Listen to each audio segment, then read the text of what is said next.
What's going on, everybody? This is Big Daddy Cool for Unpopular Review. We are doing the WWE Monday Night Raw review show for January 11th, 2021.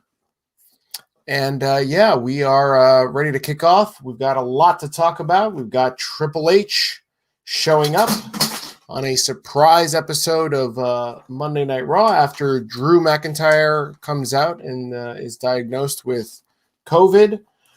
We've got Keith Lee and Sheamus being best friends and then being bitter enemies. And we've got Raw ending in typical fashion with The Fiend, some funniness, and a fireball. So more to talk about that on the other side. Guys, you're watching Unpopular Review, WWE Monday Night Raw edition. Catch you on the other side.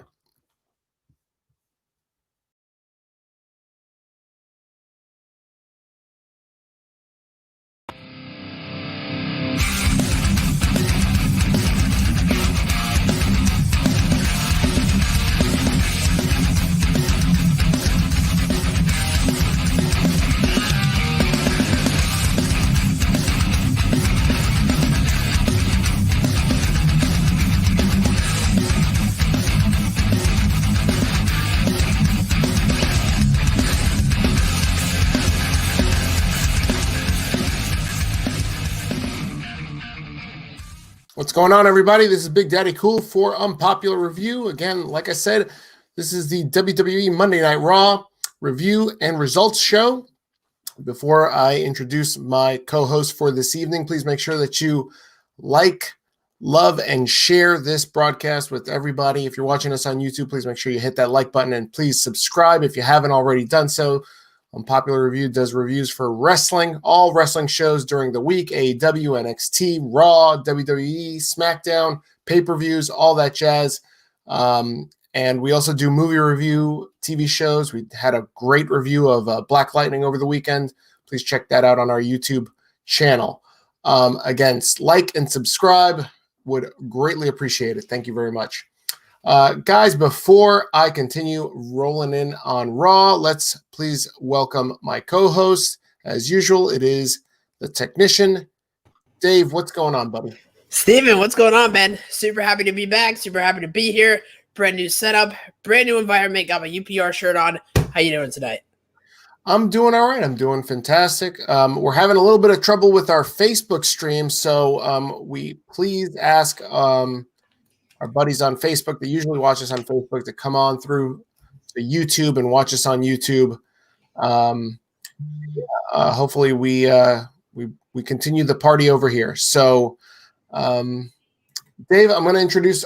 We have another co-host on for tonight, and that's my good buddy George. George, what's going on? Hey, what's going on, guys? How you doing? Doing great. Good to see you. How are you? Living a dream, bro. Living a dream. Just enjoying a good. You know what? Nah, I'm not even gonna lie to you. This episode was awful, but this is your guys' show. I'll work with however you want to do it, but I'm just happy to be here. What was more awful, George? Tonight's Raw or the Pittsburgh Steelers play last night in playoff football?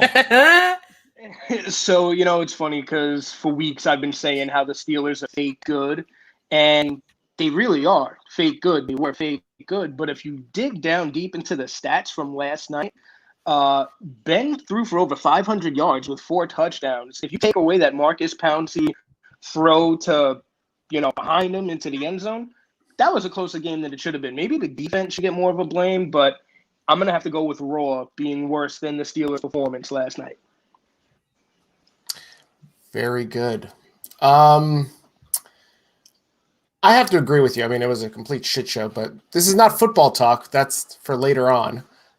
This is the Raw show, and we're going to be talking about Monday Night Raw. We're going to start off with the biggest news of the night, and that's Triple H showing up to headline start Monday Night Raw, and then get into a battle with Randy Orton. Raw kicks off with Triple H coming in. Obviously, before the show at around like this afternoon, around like 3 or 4 o'clock, the news comes out that Drew McIntyre is diagnosed with COVID. He is COVID positive, and we wish him all the best. He looks good. He was on Raw 2 times via, I guess, some recording that he did over his cell phone. And he wants everybody to wear their masks and practice social distancing. Obviously, they didn't do that last week night. We play guess which legend gave Drew COVID, but we'll that game later. What I want to talk about is Triple H decides, I guess Vince or somebody decides that there needs to be more star power, and so they call on Triple H to start this show. Randy gets into his face. He says he wants Triple H to either proclaim him the 30th entrant into the Royal Rumble or give him the title. And Triple H says he can't do that. Randy then challenges him. H says no. Then Randy pretty much calls him a punk and says that he must have left his balls in Stephanie's purse, at which point that's when Triple H decided to punch him in the face. George, I'll start with you since you're our guest here. Do you think this warranted a match, or has Triple H taken it seems like a cheap way to call him out? Definitely a cheap way to call him out. When I came home from work, I was about a half an hour late, so I had to start on the first commercial and see what I had missed to get to the live action, and I just didn't understand why we had to end the show the way we did. I just felt like them two getting together wasn't necessary. I understand they wanted to compete with the college game that's going on right now, between Ohio State and Bama. So they wanted, headlines there. And, Triple H, even though he's still, wrestling, obviously he didn't wrestle for 2020, he's still of that legendary status. We know he's going to be a Hall of Famer when he gets there. So he's still a name. Triple H is still, I believe, a draw. So they were hoping. George, is Triple H a legend or a Hall of Famer or both? Triple H is both. I mean, technically, yeah, he is a Hall of Famer. He went in with DX, what was it, 2 years ago, right? Before the very last Hall of Fame we had before COVID canceled glitches. Yeah, so he's both, actually. One of the few that are both. So, if you're gonna go head to head with a college football game, why not get somebody like Triple H on the card? Against Randy Orton, though, I could have done without it. I feel like they could have utilized him better on the show. Okay, David, what did you think? With the Triple H coming back, I feel like they always, I don't know why, but every time Triple H is on, somebody, either whether it's a legend or someone on the current roster, has to make some joke about Triple H leaving his balls somewhere. I swear, it's like I hear it every single time he's on the screen. But I was more than pleased to see Triple H back for the first time since I believe he wrestled Randy Orton in Saudi Arabia back in 2019. Overall, I was hoping to see more of a normal one-on-one match for these two, but as Randy Orton said, he wanted to fight, and he got it. But besides that, good to see Triple H. So let's get into the rest of the parts of this angle with Triple H. Later on, we see Triple H backstage getting ready for the match. He's wearing a Motorhead shirt, which is very similar to the shirts that he wears, but is not Triple H merch. I guess it's an homage to the lead singer of Motorhead, who passed away recently. But Keith Lee is backstage with him, and he says, I've already wrestled 2 matches, which we'll get to in a short bit. And I don't mind fighting a third. You don't really have to do this, H. And he taps him on the shoulder and he says, I got this, bro. Don't worry about me. And so I thought it was an interesting interlude in the backstage area because they could have picked anybody. And also, why is it necessary for Keith Lee to tell Triple H this? I thought it was a nice homage for, I guess, to have Triple H give him a rub without being in the ring. What do you think, George? I agree with you 100%. Everybody in the IWC, they like to use that term buried when it comes to Keith Lee. He's been buried since the moment he's come to the main roster. And I disagree with that. Ever since he's come to the main roster, he's been in the main event picture. And to see him backstage, chop it up with Triple H and let him know, like, listen, since I've come here, you've had my back. You've gone to bat for me. Let me repay you by helping you out here. I don't mind taking on Randy again and fighting for a third time tonight. So to see, Triple H and him, talk like that, I definitely felt like he gave him the rub there. And maybe the IWC can stop saying that this guy's buried, because he's not. He's clearly not. Without a doubt, George, I agree with you. I think we all agree with you on unpopular review here that Keith Lee is not buried, and he looked pretty strong too today. We'll talk about him in the next segment or in one of the upcoming ones. So let's talk about this match, or street fight, or whatever it was supposed to be. There's no referee in the ring. It's pretty much just Triple H coming out in a leather jacket trying to beat down on Randy Orton. As this match started around like 10:50, so you knew it was going to be quick. So immediately, like, they get into it. Triple H goes to get his sledgehammer, and then the lights start going out, and then Triple H disappears.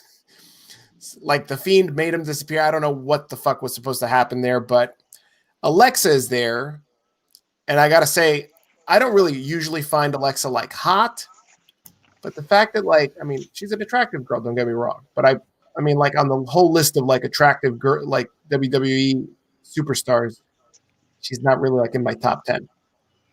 What about when I cosplayed as her? Did you appreciate that at least? Oh, always. When you cosplay as anybody, I appreciate it. I think it's hilarious.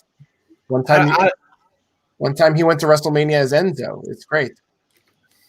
And so she's backstage, and I'm just going to play this clip because I can't do it real justice. She's staring at him. She looked good in this black outfit, like a black wedding dress that she's wearing. And she does her best Street Fighter Ryu impression. She just hit him with a Hadouken, and he crippled to the floor. I was shocked to see this. David, let's start with you. What did you think of this Fireball segment ending Raw? I mean, it's nothing we haven't seen before. We saw something similar with Karrion Kross and Keith Lee in NXT. I don't even know why they did that. But I guess it's just hyping up the Fiend's return. I really have no comments on this. It's just is what it is. Oh, you didn't like it at all? You didn't like Fireball? It didn't make sense. Why did she have to do that? What? They couldn't come up with anything else. David, what's better, shots of Fireball or this Fireball? Shots of Fireball, honestly. 7 to be exact. Oh, all right, my man. Look at you. Yeah. Alive. Also, I don't know how Alexa Bliss is not in your top 10 of attractive women in WWE. Who is your top 10? I don't know. She's just not. She just yeah, exactly. So, shut your mouth. Lana's definitely number 1 for him, for sure. Lana number 1. Lana number 1. Lana Day. George, what did you think about the Fireball, man? So I'm watching it, and I see her hand go up, and I try to read like what's written on the tape, and I'm like, oh, that says pain. I was like, that's cool. And I definitely thought like the Fiend was gonna come back. I wasn't expecting the Fireball. And then when it happened, and then he starts falling to the floor and starts grabbing his face, I'm like, that's it. I mean, I get it. The Fiend was set on fire, so now you're bringing fire back into the storyline again by the Fireball to the face. It was cool. It was better than Hogan's Fireball all those years ago, for sure. I can just see like the USA like network executives going, "Yes, this is the juicy stuff we were looking for ratings." Yeah, people on fire and shooting fireballs and all that stuff. Let's go through the comments real quick. I want to see where everybody is at. Randy Orton and Triple H. Zoli said, "What's up? What's up, Zoli? How you doing? Thanks for joining us on YouTube, guys. I know there's problems with the Facebook. Looks like it might be going in and out because I saw Elvis and Mike were here earlier. But if you're watching us on YouTube, please, if it's for the first time, hit that like button. Make sure you subscribe so that way you get notifications and all that jazz when we go live on Unpopular Review on YouTube. Let's see here. Mike Riggs says, I bet it's hard to watch Raw because Drew McIntyre wasn't on the show. But I hope he feels 100% better and beats Goldberg.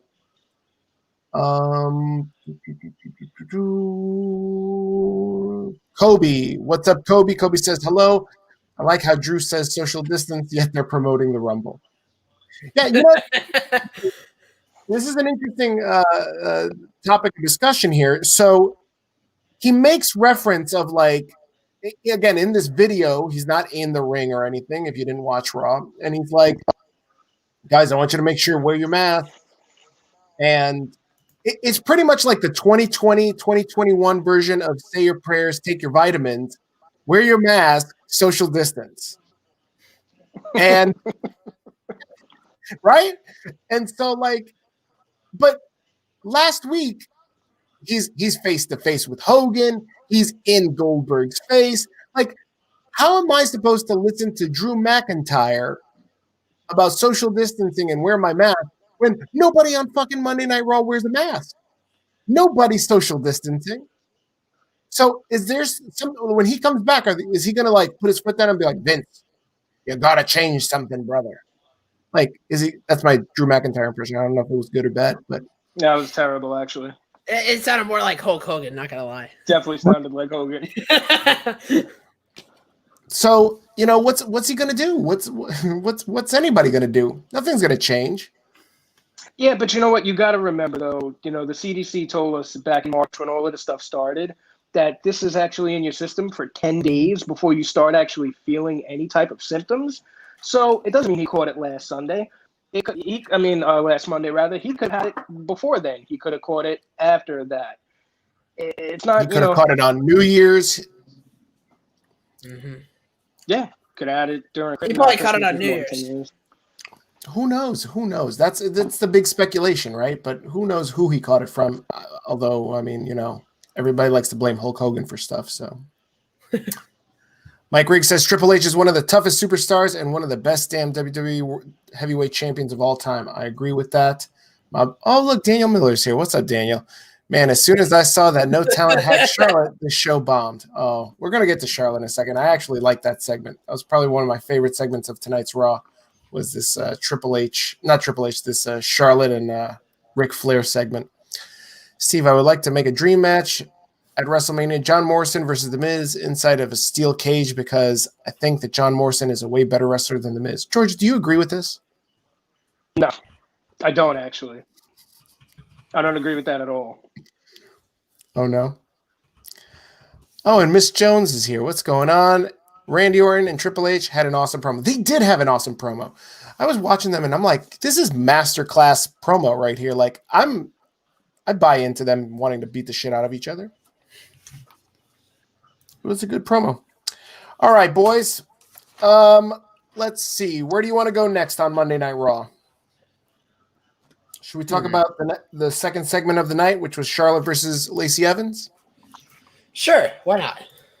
Very good. So this segment starts off with Charlotte being interviewed backstage by Sarah Schreiber, and it's like that Spider-Man meme where they point at each other and they're like, I'm the real Spider-Man. No, I'm the real Spider-Man. What, because they're both blonde? Exactly. They're both blonde and they look alike. But Charlotte's blonde too. If anything, Charlotte and Lacey Evans look more alike than Lacey Evans and Sarah Schreiber. Nah, I disagree with you there. What? So Sarah asks Lacey Sarah asks Charlotte, like, oh, what did you think? Oh, and she's like, oh, you know, I still love my dad and family comes first, yada, yada, yada. Well, let's see how long family comes first lasts. Charlotte does her introduction. Then Sarah is interviewing Lacey. And I gotta admit, like horn dog Lacey, like the fact that she's like flirting with an old man, Ric Flair. She's like, I need me a sugar daddy. Like, I love it. I don't know. Maybe it's the fact that I'm old. Like, I don't know. I see myself in Ric Flair more than I see myself in, like, I don't know, Andrade. I don't know. And I was like, oh, this is funny. And then, during last week's show, I remember I said, like, I think this would be a great opportunity for Ric Flair to be like Lacey's manager. And look, it's happening. So they have this match, and Ric Flair is nowhere to begin this match. But halfway through the match, like Charlotte is decimating Lacey. Like she's just ragdolling her all around. Ric Flair's music hits, and he comes down, and he's giddy. He's like skipping to the front of the ring. And he gets to the ring, and I think Charlotte had Lacey pinned, and then Ric Flair does this.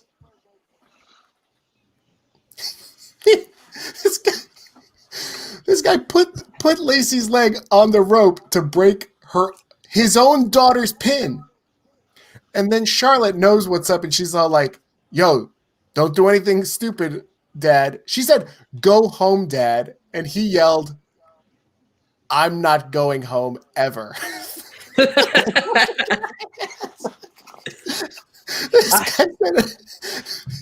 This guy, I give Ric Flair a lot of credit because this guy will probably slap COVID in the face if he ever caught COVID. Like he would just be like, if I'm going out and COVID takes me, I don't give a fuck. I lived my life. And so later on, Charlotte like gets tripped up. Lacey pins her. And then Ric Flair holds Charlotte's legs down. So she loses the match because of Ric Flair. And then they end up, here, I'm going to bring up another picture. They end up running off together. Ric Flair and Charlotte, now Ric Flair and Lacey. Charlotte, really? I know. Sorry, listen, I told you they're two blondes. So they don't. This is amazing. Like my wildest dreams are coming true. Guys, come on. This is not exciting. Oh, David, you look very upset. What's going on? No, because you're like, oh, Charlotte, I mean Lacey. They don't, just because they're blonde doesn't mean they look alike. Like one has a gimmick of basically someone that's sassy, and then one has another gimmick of a queen. So I mean, I bet if I blindfolded you and played two of their matches on mute, you wouldn't know which one is which. But that doesn't make any sense. You just said you were going to blindfold me and then play two of their matches on mute, which means I can't see or hear anything. Exactly. I bet you Helen Keller could figure it out. That might be too smart of a joke for our audience. I'm not sure if they know who Helen Keller is. Charlotte sees guardianship storyline. What do you guys think about Rick being a manager for Lacey Evans? Do you guys like it? Do you guys hate it? George, you can go ahead. I mean, I don't know. I really don't think Lacey needs it. Personally, I actually am becoming more and more of a Lacey fan, and it's not even have to do with her in-ring work. It's everything she's doing on Instagram. I mean, just the lingerie sets. Like, they brought back bra and panty matches in 2021. She's the very first person that I would love to see in one of those style of matches. What was she doing last week on her Instagram? She was she had her legs open and she was like having the guy fan her vagina. I don't even know if you could say vagina. I thought it was awesome. Like, she just lives that whole sassy thing, and like I love it. I do. But as far as Flair as a manager, I personally don't think she needs him. I think they need to make a decision with her. Is she going to be heel? Is she going to be face? I feel like they bounce back and forth way too much. She's almost like the female Big Show at this point. But, I love the woman's right. Women have rights, equal rights, equal lefts. I hear you. I love Charlotte. I love there I go again calling her Charlotte. I love Lacey. I think for some reason today, like, she looked really bad in the ring. I don't know if that was supposed to be on purpose or It was by design. I don't know. But I love the idea of Ric Flair being her manager. I love it. I think Lacey needs something new to kind of bring her back to the forefront of the women's division, and this is just it. Charlotte doesn't need Ric Flair, but Ric Flair needs Lacey. Lacey needs Ric Flair. Ric Flair, like he said to Charlotte tonight, he don't want to stay home. He doesn't want to do anything. He wants to be in the action. Why not be her manager? Like, I love it. I love the idea. I love the idea of in 2020, 2021, instead of Ric Flair flirting with young girls, it's young girls flirting with him. And why wouldn't Ric Flair be down with that? Like, it writes itself to me. Like, I don't know. I loved it because I'm a dirty old man. So that's my feelings on it. Always making comments about like Alexa and all these girls. You got to like. I saw this online. I thought I'd share it here with you guys first. This is listen, we're breaking news right now. I want you guys on YouTube to make sure that you're following Unpopular Review. We have a lot of breaking news. We have deep sources in WWE. I'm just going to give you a little bit of taste of what's going to go on next week on Monday Night Raw. Check it out. Look at that. There you go. It's going to be a live sex party. I wonder what Lacey's husband thinks of all this. Oh, please. That man's probably dead. Yeah.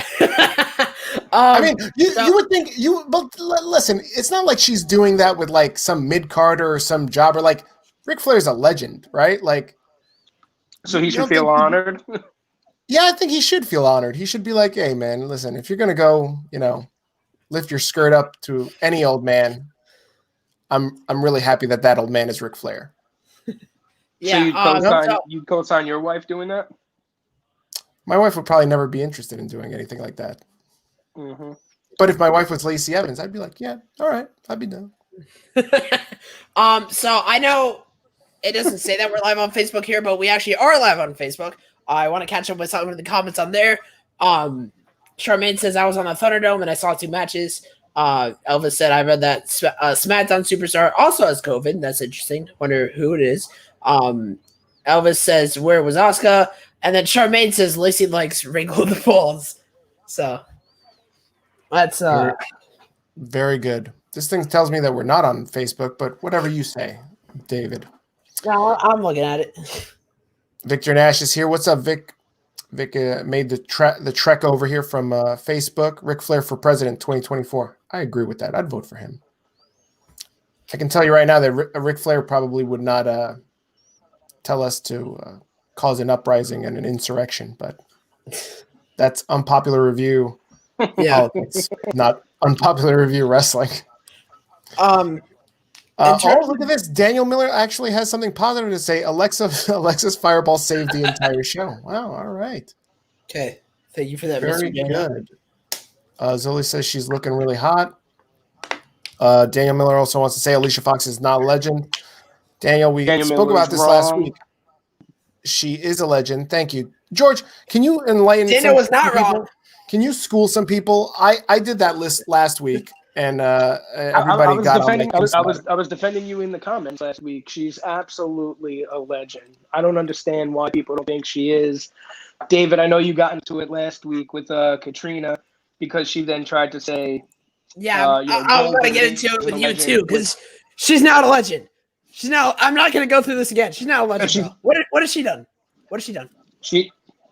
Besides win the Divas Championship and won an FCW Women's Championship, what has she done? I'm listening. She's helped put over other women. That's her job. She's put over all the 4 horsewomen. It has increased them to show their talents. What are you talking about? I know what I'm talking about. Alicia Fox is not a legend. She hasn't done jack shit. She tried to act like the third Bella twin, and then she had that one little Divas title reign, and that was it. Hey, but you remembered it. She's a legend. Yeah, okay, I remembered it. So what? People remember a lot of things. It doesn't have to be just Alicia Fox. It could be anything else. Tell us what you remember from today. What I remember from today? I remember taking a nap during Raw. This is so titillating. But yeah, I Alicia Exactly. Fox, not Thank a you. legend. Alicia Also, Fox is a legend. You know what I do? You know what I We do? can move on. Remember from today? I remember this from about 5 minutes ago. George finally showing some respect that Lacey Evans deserves. That the executive consultant won't give her for whatever reason. Lacey Evans is such a talent. She has the persona. She has the wrestling ability. She should be a star. I don't know why WWE absolutely. took this long to treat Lacey Evans the way they are right now, but she's gonna be a star. She already is a star. What I'm saying. No, I agree with you. I agree with you 100%, David. Exactly. That's the smartest thing George has said today. Hey, no offense. You've been saying a lot of good stuff. But No offense. No offense. Yeah, no offense. Okay. That's the smartest thing you've said. You've been on here for 30 minutes, George, but it's the smartest thing you've said in the 30 minutes. Okay, you know what I mean. That's fine. All right, guys. Let's move on to Keith Lee and Sheamus. This is going to lead me to a topic that I want to talk about with you guys. It's obvious COVID has messed up the 3-hour format of Raw. Everybody wants to complain about Raw should be 2 hours. Even in 2 hours, I think it'd be difficult to book what they're trying to book on USA. It's obvious to me that there are multiple people besides Drew McIntyre that have COVID, but I found it odd and interesting that Drew McIntyre is the only person that they will admit has COVID. There was a time when Apollo was the U.S. champion and he disappeared for 2 weeks and they feigned some fake injury. Everybody goes in and out for at least 2 or 3 weeks and then they come back. But we don't hear that they get COVID. Now, I'm not asking for that information. I'm just saying it's interesting that this guy, the world heavyweight champion of WWE, has COVID, and then all of a sudden we get news that he's got COVID. I guess you can't hide the champion, and I guess that's why they had to make reference to it. But here we had Keith Lee and Sheamus in 2 matches, 2 segments, and later on you have Matt Riddle and Lashley, essentially, in, again, 2 matches and 2 segments in the same show. Like, that leads me to, plus you had a Goldberg video package. Yeah. It seemed like they were stretching a lot of stuff because they didn't have the manpower on hand to deliver a good show. Yeah, and that's the thing, is that, Keith Lee was not 1, not 2, but 3 segments tonight. I mean, this goes to show, I get that where you're coming from when you say they can't really fit a lot of the stuff they put in a 3-hour show to a 2-hour show. But tonight just showed me the complete opposite. I think they need to put Raw back to 2 hours. 3 hours is way too long. It affects the viewership. The audience is basically asleep. I was taking a nap. So, yeah, and main event in 205 show is 30 minutes. But yeah, that's main event in 205 Live. That's not Raw or SmackDown. David is a better host than Big Daddy Cole. Also, the smartest thing that Dan Miller has said today. Thank you. But yeah, Raw needs to go back to 2 hours. Point blank. I disagree with that. I think Raw can still be 3 hours, but they need to just do better jobs booking. But the problem is they've got people having COVID, and they can't book everybody. Jeff wants to know, did you guys enjoy the same hot tag ending in both Lee and Nia's match? No, like it's just nonsense. It obviously, like, it's to tell there's dissension in the ranks, and obviously in the Lee and Sheamus match. So just to bring everybody up to speed, Keith Lee and Sheamus, I guess, have a backstage segment, and they're now buddy. Sheamus is like, hey, all our troubles are behind us. It's all swept under the rug because, my buddy Drew says that you're a good guy, and so I believe him, and so now I believe you, and we're all chummy. Miz and Morrison break in. They want to have a fight. They challenge each other to a match. They get into a match. The match is meh. Let's see here. Oh, the turnbuckle exploded. I've got a video of that. Turnbuckle exploded. Jeez, I was asleep for like 40 minutes. What did I miss? Yeah, look at that. And then oh my God. Yeah. Holy shit. So Keith Lee's learning how to work like a big man, right? And they had him do that. So it's good. They win, right? After Sheamus Brogue kicks Morrison. And then they go to commercial break. They're all hugging and kissing and loving and laughing. And then they go to commercial. And then when they come back from commercial, these dudes are fighting each other. And now we have a match between Keith Lee and Sheamus. And the thing that I wrote down before this part was I hated the fact that these guys were so chummy. Like, what the fuck is like? I feel this booking is bipolar. And then now we come back from commercial and they hate each other. And so they have a match, pretty decent match. I'm a little bit upset that this didn't happen at Royal Rumble, but I guess I understand. Everybody's got COVID, so you got to give people something. So they rushed this match. And Keith Lee wins the match with the Spirit Bomb after the match. Oh, by the way, he pins him. He hits him in the Spirit Bomb, and then he breaks the pin. You know how like you can pin off a sit-down power bomb? So he doesn't pin him like that. He remaneuvers, he reshifts around, and then pins him regular. Because I guess he heard us bitching about his lazy pin last week. What, through the Spirit Bomb? Yeah. What? Why? Why does it matter? If anything, because he's a big man. A big man's supposed to look big, not a big man supposed to look like a fat lazy slob. How is it fat? How is he a fat lazy slob for doing a pin straight off the powerbomb? If anything, that makes the move look more powerful. Go back and watch it. Like when he pins him, but he lays there like he's Dylan on Unpopular Review. Like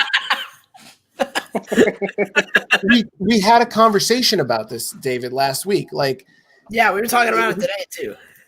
Yeah, and so I'm talking about Keith Lee, not Dylan.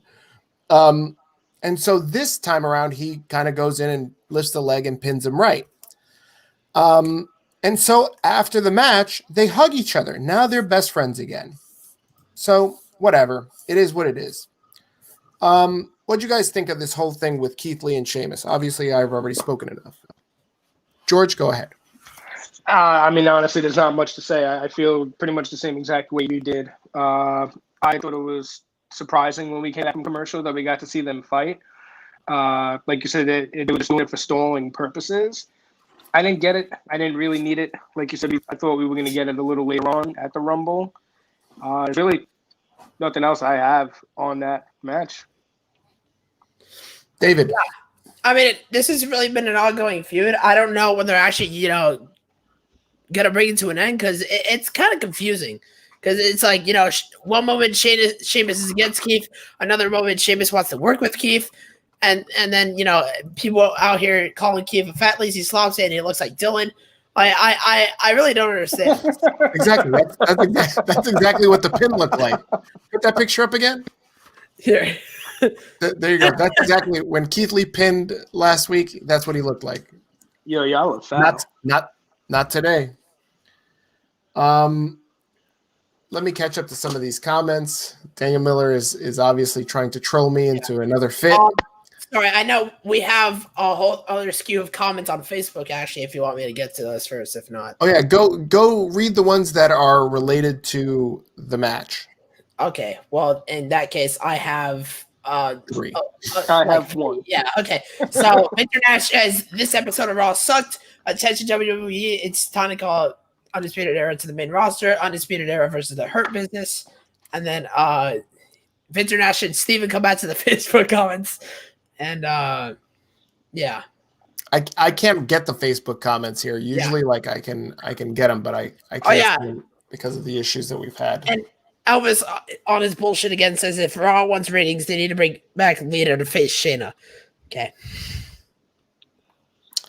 Very good. I want to just highlight one question before we get into this because my man Daniel loves AEW. And who doesn't love AEW? It's so I don't. Filled with action, with 20 tag teams that all look alike and don't ever get anywhere near the tag titles. It's amazing. It's just wonderful. Hey. Here, speaking of which, he said,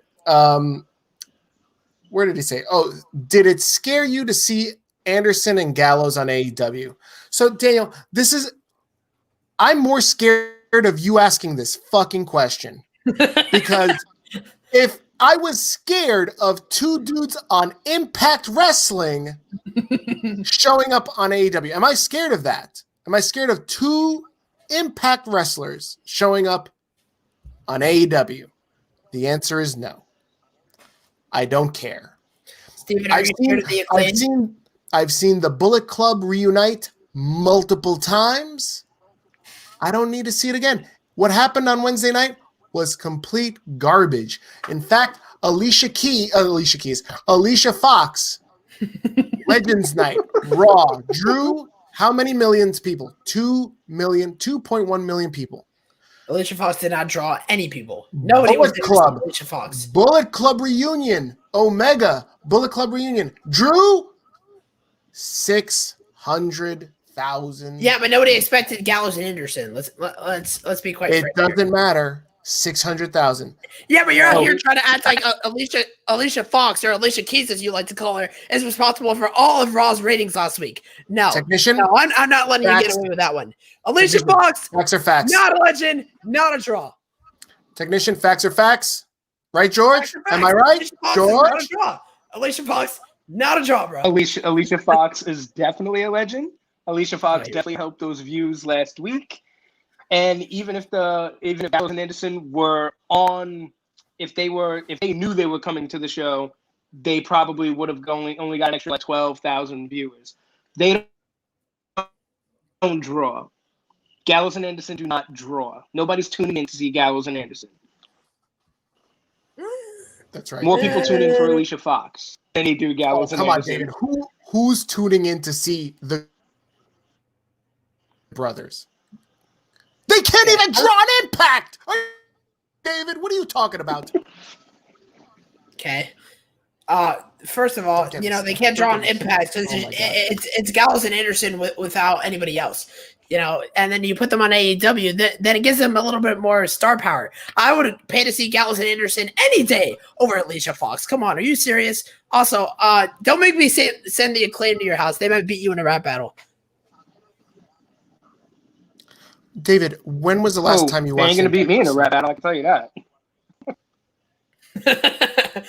What was that question again, Steven? When was the last time you watched Impact Wrestling? When was the last time I watched Impact Wrestling? Almost never, because it's Impact Wrestling.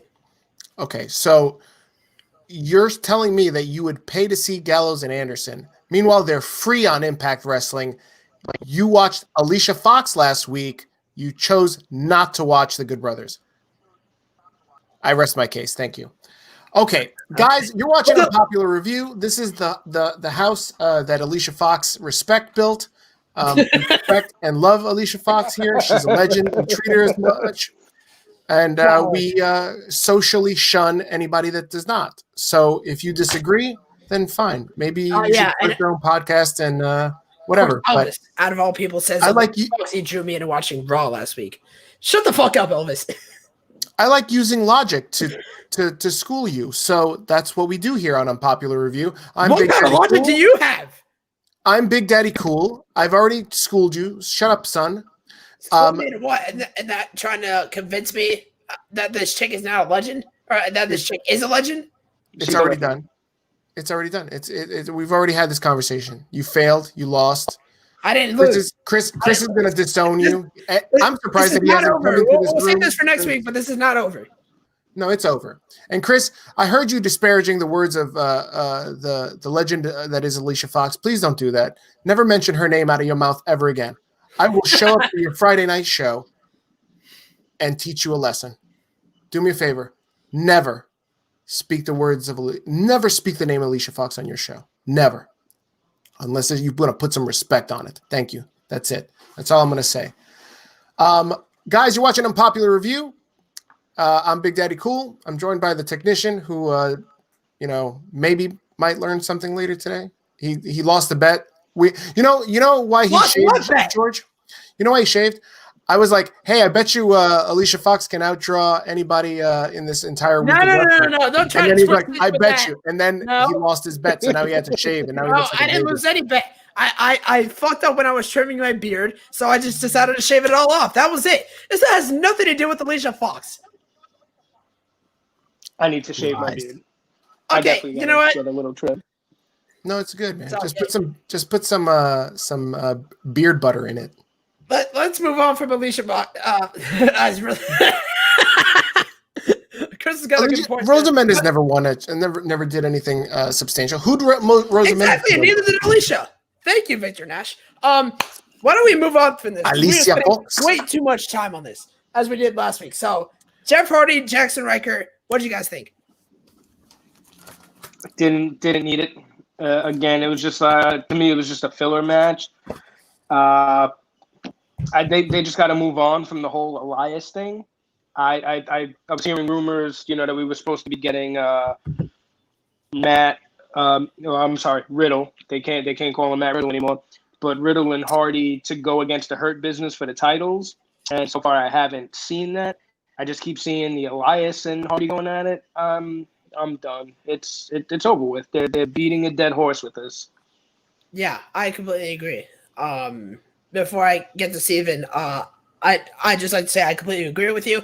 That would actually make more sense because originally I thought Matt Riddle was going to challenge for the U.S. title at the Royal Rumble. It doesn't really look like that anymore, so I think that would make the most sense to just throw Jeff and Matt together for a tag title match at the Royal Rumble against the Hurt Business and see how it goes. Steven? Does Jeff Hardy like? I don't know what Jeff Hardy did to piss off Vince McMahon. Like this guy has been like on an epic losing streak, and if it wasn't for his win against Elias today, this guy would have been carrying this like I want to say at least 6 weeks in a row. He's been losing. He's been losing ever since he showed up on Raw. Like he looks like a bum. Like I'm not just saying that because he's drunk. That's so fucked up. That's so fucked up. But hey, I mean, listen, he won today, and that's all that matters. So the streak is over. Congratulations. Let's clap it up, boys, for Jeff Hardy. He actually won one. Yeah. Good job, Jeff. Congratulations. He's out of the doghouse. I'd rather congratulate Matt Hardy on his 4th kid. That guy's just like you, Steve. He don't know how to pull out either. He's like I said, he's the excellence of execution, man. Just like me.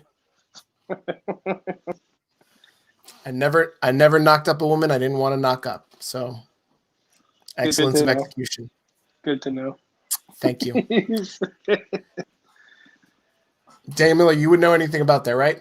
Because it's hard to knock up a woman when you're jerking off by yourself. Guys, you're watching a popular review. If you like that joke, please leave a like. And Daniel Miller, stop being that jerk that keeps pressing thumbs down on my goddamn show. Leave a like because you keep coming back. I know it's you. I know. Just get over it. T-Bar versus Xavier Woods. We had T-Bar come in, and Kofi is out because Kofi apparently got injured with a broken jaw last week. I think broken jaw is code for COVID. I'm starting to think everything's fucking COVID. I'm sorry, but that's where I'm at. He's got a broken jaw. It's COVID. And then Drew's got COVID, and it's actually COVID. And then whoever's missing is now they got COVID. T-Bar wins this match in decisive fashion. Are you guys excited for a New Day versus Retribution angle? No, I would have been excited if Big E was actually with him tonight. Because since Kobe wasn't there, you got the other 3 guys from Retribution out there, and Xavier Woods is out there by himself with the trombone, whatever it is. It would have been cool if Big E would have just shown up. He didn't have to do anything, but it would have been just like a nice thing to see. Instead, this guy's out there by himself. I know that there was a lot of people speculating that Naomi would join, and Naomi's been out with an injury for quite some time, but everybody's been speculating on Naomi coming back and joining the Hurt Business. What if, at this point in time, Naomi comes back to help the New Day in this angle versus Retribution? Is that interest you at all? That actually might make a little bit of sense because Reckoning has Mia Yim basically has nothing else to do. So why not throw her in with the New Day and have her take on Reckoning? That's why I said it. Yeah. So I I would be. I would look forward to seeing that match. Honestly, I think Mia Yim and Naomi are two very underrated performers. But yeah, Chris is gonna hate me for saying this. I haven't said this in a while, but that's just me. Hey, David, where was Ricochet tonight? Beats me probably on main event. Probably got COVID. Thank you, George. That's where I was going. Everybody's got COVID. You know, Ben Roethlisberger should have came out last night and been like, guys, I'm sorry. I had COVID tonight. He should have said that this morning. He should have been like, yeah, no, I had COVID. The whole Pittsburgh Steelers defense should have just been like, guys, we all had COVID. I'm sorry. We fucked it up. Yeah, but that would also mean that the Cleveland Browns have to probably just like pull out of the playoffs in their entirety. Nah, are you upset that Ricochet may go to AEW? I don't really care what happens at this point. Anything is better than what's happening right now. So this guy's always like loves mentioning AEW. I love it. Charmaine says tomorrow's my daughter's birthday. It's past midnight. So are you saying today's your daughter's birthday or tomorrow? I'm confused. If it's today. Should we just like have like put this entire show on halt until we get a response? Should we just wait to find out?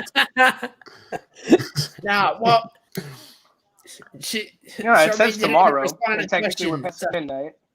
Yeah, so happy birthday to Charmaine's daughter. But yeah, the next match. Should we go to the next match? Yeah. Have we talked about Lashley versus Riddle, or am I stupid? No, that's where we're getting to next. No. Okay. So I mean, you are what you just said. You know who I miss on the show tonight? Who? Katrina? Your mother.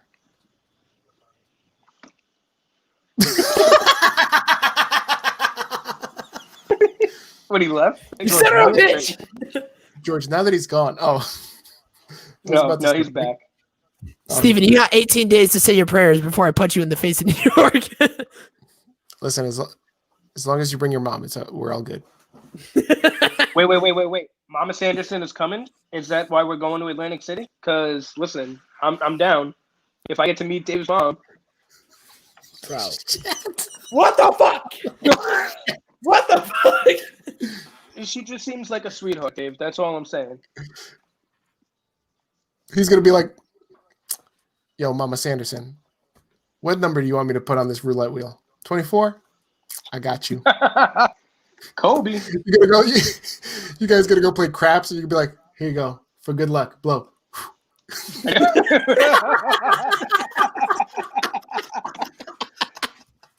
Oh, shit. What the fuck? Jeff, why doesn't your father love me? Oh, my God. You guys are relentless. Oh, my God. This is wild. And this is us without drinks. Imagine us with 7 shots of Fireball. Here we go. George, you gotta come with us. If we you have to, bro. You gotta come. No, listen, I'm down to hang out, but we just got to figure out a better plan than what Steve pitched to me. I'm not driving 3 hours for that. Come on, we'll go real early. Early, like Saturday, or like early Sunday morning. Let's talk about it. Let's talk about it after the show. Okay. Okay, so Riddle versus Lashley for the United States title. We've got Lashley jumping Riddle right before the bell. I expected more from this match. Obviously, we're probably going to get a rematch somewhere along the line, but Riddle ends up tapping out to the Hurt Lock. I don't know, David. I'll start with you because, Riddle is a friend of the show. Is Riddle done? What you said before. I kicked it over. Over what? About your mom blowing on the dice? Good luck. Snake eyes. Good job. Holy shit. I like that he's getting a kick out of like the idea of like us flirting with your mom in Atlantic City. Like I like that he thinks it's funny. Okay.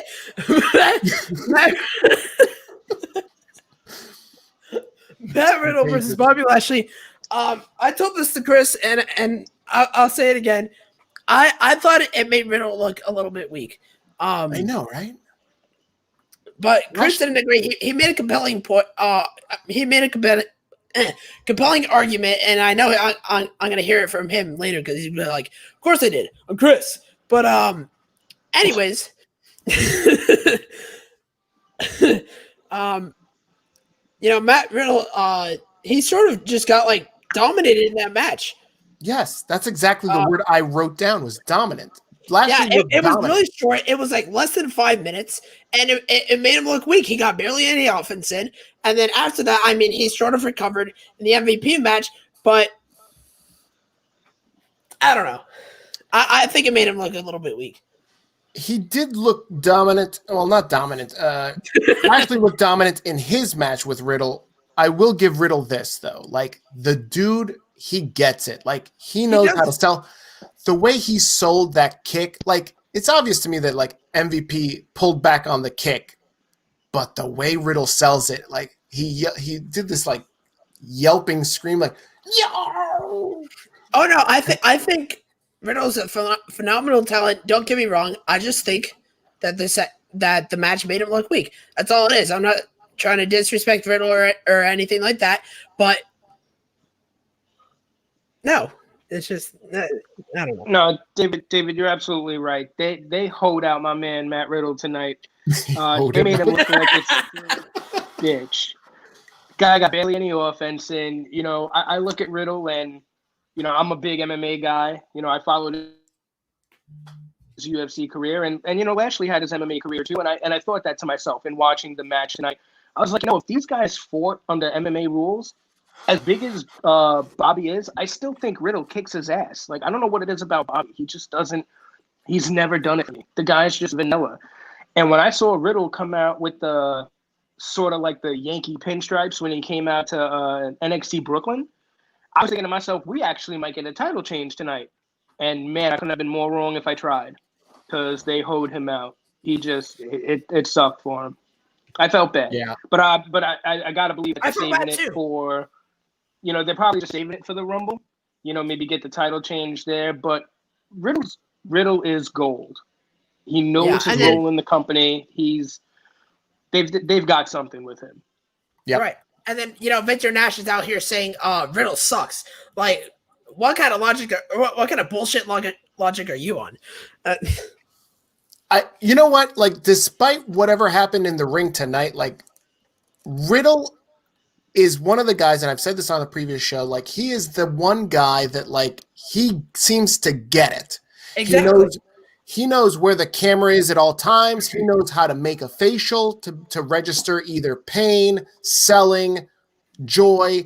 Like, he gets it. Like, there's no other like phrase that I can use that he like. That's it. You either get it or you don't. There he is. There's our buddy watching UPR. Thumbs up. And he got looked like he got a busted lip the hard way. Yeah, he got busted up tonight. I was expecting this match to be hard hitting, but I wanted to see it like at a pay-per-view, so they would give him actually like 10 minutes to wrestle. Right, and I said the same thing to Chris. I really want to say this for the Rumble, but like George said, it's more looking like it's going to be a tag team title match with Jeff and Matt, and they're Hurt Business, which makes perfect sense. Yeah. Again, I go back to that thing about like I feel like they put a lot of matches together tonight because they're forced on this. They're short on talent. Right. So all right, guys. He got COVID. So. Yeah, but you know what? At the same time, I kind of like. I didn't understand the whole after he lost. He calls out MVP like, you just took the L. Now you want to beat the older guy? Like, I kind of didn't understand the transition from after the match to the MVP part. Like you said, they just had to extend it. But I don't know. I felt like that also kind of made him look weak. Like, okay, I couldn't beat the younger guy, so I'm going to now pick the older guy to fight. And I'm going to look good against him. Yeah. I was hoping that maybe he could, like while he was still working on the mic and as he was walking down, maybe say, oh, if I beat you, I get a rematch with Lashley down the road for the title again. And then boom, you have them beat them this way. You can set up. I think that's coming, George. I think that you'll probably see that next Monday, and that'll probably set up a match for Royal Rumble. But tonight, I felt like they were trying to stretch Raw so much that they ended up putting this together real fast, and everybody, Riddle, MVP, and Lashley are doing the best they can. I think the fuck finish of Lashley running in, so that way there's no definitive winner, I think that will lead you to the fact that they're going to do it again next week. Same thing with Sheamus and Keith Lee.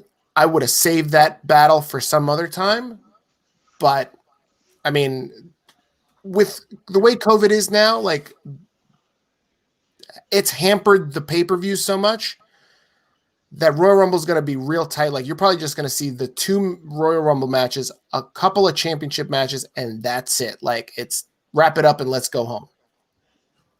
And, you're not going to get a chance to see Lashley versus Riddle or Sheamus versus Keith Lee until probably Fastlane or Payback or whatever is the one after Royal Rumble. Armageddon for some reason in February. Yeah, I really, going off of that, I really wish that they would get rid of the gimmick pay-per-views, like Money in the Bank and all this crap. They should just go back to the way it was before, like Armageddon, No Way Out, instead of just having, these gimmick pay-per-views like Hell in a Cell, Money in the Bank. You know where I'm getting at with this. But yeah. Yeah, no, absolutely. You know what? Why stop there, David? We should go back to really way back to when there was just four SummerSlam, Survivor Series, Royal Rumble, and WrestleMania. Just stay with those 4. That's argue. I think you should probably double that for the year. I think you should have about. Why? No, why? Why would we need to do that? You have one pay-per-view maybe you should have about 6. You have one pay-per-view every 2 months. No, why? You know what? Just why have one? Just have one. Just like New Japan, they only have one. What are we like 1970s WWE? Yeah, exactly.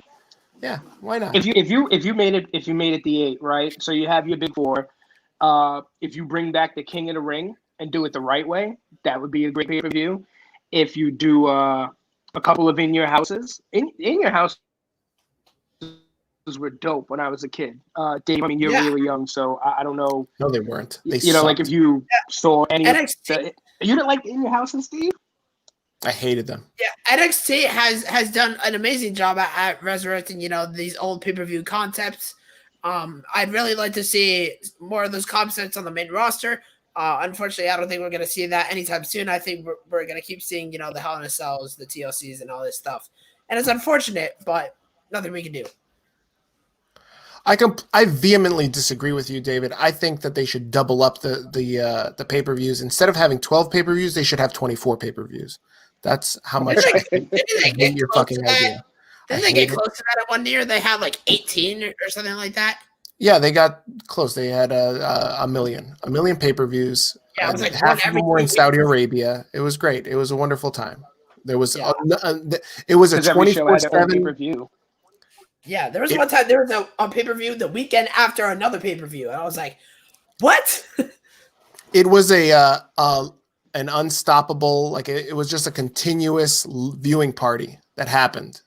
Nobody went home. Everybody smelled because that's what wrestling fans do. They smell. They don't take care of themselves. That's why me and George always say hashtag. We say, oh shit, that's fucked up, David. We say hashtag we got to do better as a community. We got to do better as a community, man. The wrestling community does have to do better. That's why when Riddle was on the show and I interviewed him, I was like, yo, you got any self-grooming tips for these people? Because let's be honest, they can't take care of themselves. And he was all like, nah, man, it's, people, they're pretty good. I don't know what you're talking about, man. And I was like, come on, bro. Yeah, all right. You smell these guys. Be real. You've been in these. You smell these bums. Chris is back there laughing because he knows exactly what I'm talking about. He lives with 2 of them, so he definitely wakes up and is like, what's this BO? Oh, shit. Good God. Was Dylan in this house again? Let's move on. But before we move on, let's reset, guys. You're watching Unpopular Review. We're doing the WWE Monday Night Raw review show. I'm Big Daddy Cool. I'm joined by the technician and George. George, get it right. It's the UPR champion, the technician. People keep forgetting that. Steve, do you remember when it was just WrestleMania? Unfortunately, I do. I'm showing my age. George, we need to get you like a hipper name. Yo, dude, listen, when the little box came up and was like, put in your name, I'm like, man, my name's George. I'm not going to promote my Instagram. I mean, you could call me, I don't know, you could literally call me whenever. So, like, okay, how old I'm going to call you G-Money. How old were you, Steve, when you created the whole Big Daddy Cool thing? Because, like, I know you stole that from Diesel. I'm not that much younger than you, and I feel like I was the original Big Daddy. Because I literally got it. Oh! But you can listen, just because you watched an Adam Sandler movie and really liked it and then put the fucking thing on your shoulder doesn't make you any cooler, man. Like first of all, that was actually my nickname in middle school and through high school. That's what everybody called me. The girls called me that. To this day, there's actually still what? Was that before they saw your penis or after they saw your penis? Listen, I cannot confirm. I cannot confirm nor deny. But how's UPR I believe I had that name for you. Yeah, exactly. Big Daddy Cool is also ripping it off from Kevin Nash, and I'm sure. I don't even know where I'm going with this, but UPR champion is a tough concept. How is it a tough concept? It's pretty easy. I won the predictions title. I'm your UPR champion. How tough is that to understand, Jeff? I guess you're not thinking like you normally aren't, but it's cool. It's fine. But Zilly said, "What happened with Shayna and Nia Jax tonight?" I don't know, and I don't care about Nia Jax. Nobody cares about Nia Jax. Yes, you do. You care about Nia Jax. Nobody cares about Nia Jax. I'm gonna buy you a Nia Jax shirt. If you buy me a Nia Jax shirt, I will proudly burn it. I'm gonna proudly burn it in my front yard. We're gonna go live and watch you burn it. That would be great. Can we do that? Can we do that, please? Absolutely. All right, guys. So yeah, the next match is AJ Styles versus Drew Gulak. Backstage, Drew wanted to enter. He was like, "I'm declaring myself for the Royal Rumble," and AJ and Adam Pearce were like, "Bro, you're a nobody. You can't just declare yourself for the Royal Rumble." And he's like, "I'm somebody." He was like, "I've got my matches on this flash drive," and then he hands over this flash drive to Pearce, and Pearce is all like, "Yeah, nah, I'm not gonna watch this shit. How about you beat AJ Styles, and if you're in, then I'll give you a Royal Rumble number." And so that's how the match got created. I thought it was pretty witty. So AJ destroys Drew Gulak, and that's it. So Drew Gulak's just in the Rumble. I'm so confused. No, he had to win to get into the Rumble, but he did not. Okay, Steven cut out at that point. I was like, "What?" Okay, I was barely half paying attention during that segment, anyways. Because were you awake or were you asleep? No, I was awake. I actually thought that there was going to be like a roll up somehow, and Drew Gulak does beat him to get in, and then it just didn't happen. And I was like, "Oh well." Again, what was the sense of putting on this match then if he had given this guy false hope? Yeah, that's the thing with WWE. It's like, they do a million roll-ups in like all their matches, but the one that they want a roll-up to happen in doesn't happen. I didn't want a fucking roll-up to happen. Why should Drew Gulak win? Who gives a fuck? It's Drew Gulak, because you got to fill 30 spots. Yeah, exactly. And you can do that. I'm sorry, George. I see you're wearing a wrestler's shirt. It's an homage to the Warriors. Which one of the guys on your shirt is Drew Gulak? Out of all of these guys, I'm gonna go with him. I'm gonna go with the $1 Million Man, rather. I mean, he's got $1 Million Man, The Undertaker, Hulk Hogan, Ultimate Warrior, and Macho Man. It's funny, right? No, Macho Man's not. Oh yeah, he is on the shirt. So I actually wore the shirt the last time.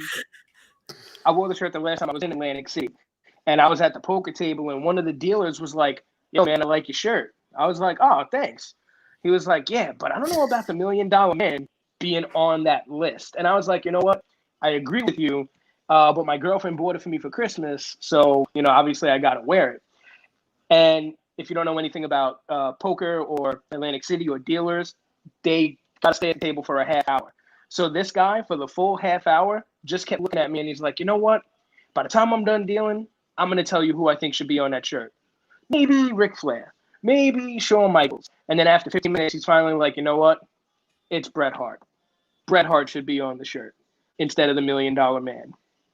What would you say, Steve? This is like your generation, our generation.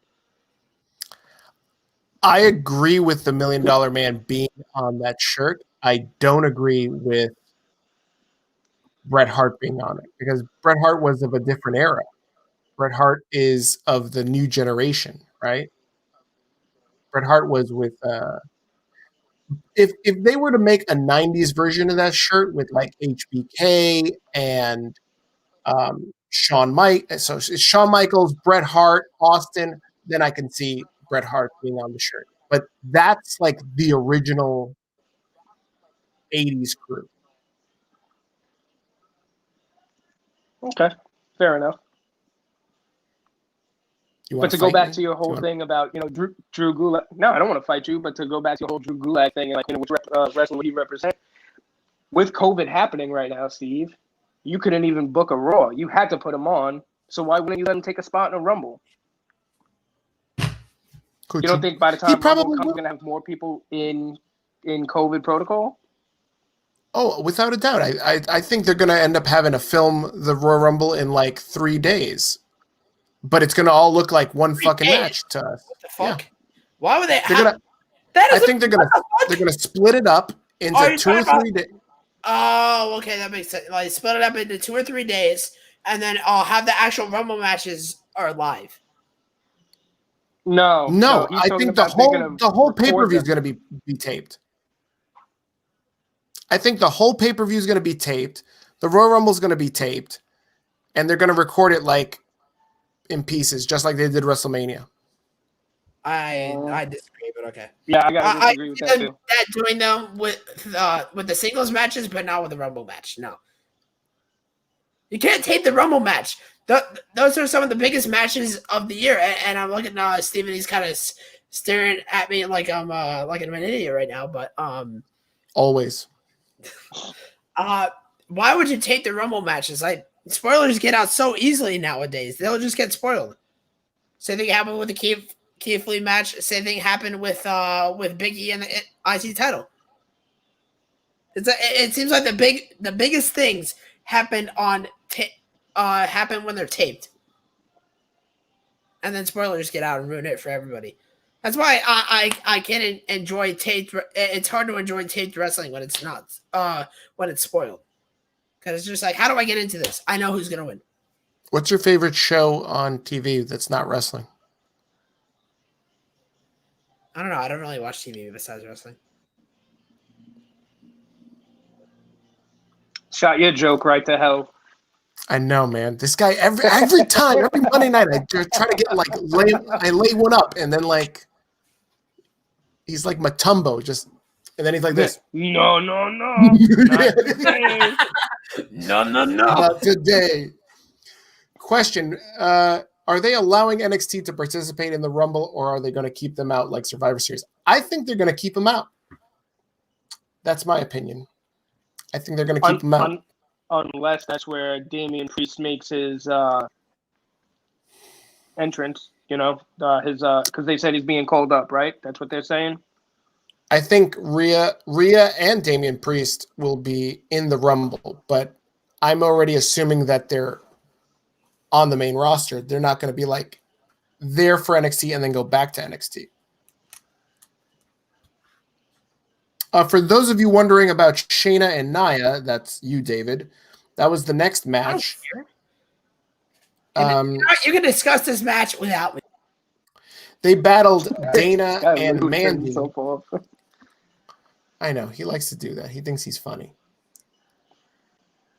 So Dana and Mandy fought Shayna and Nia. Again, this match was just filler. Baszler put the Kirifuda clutch on Dana, and that was it.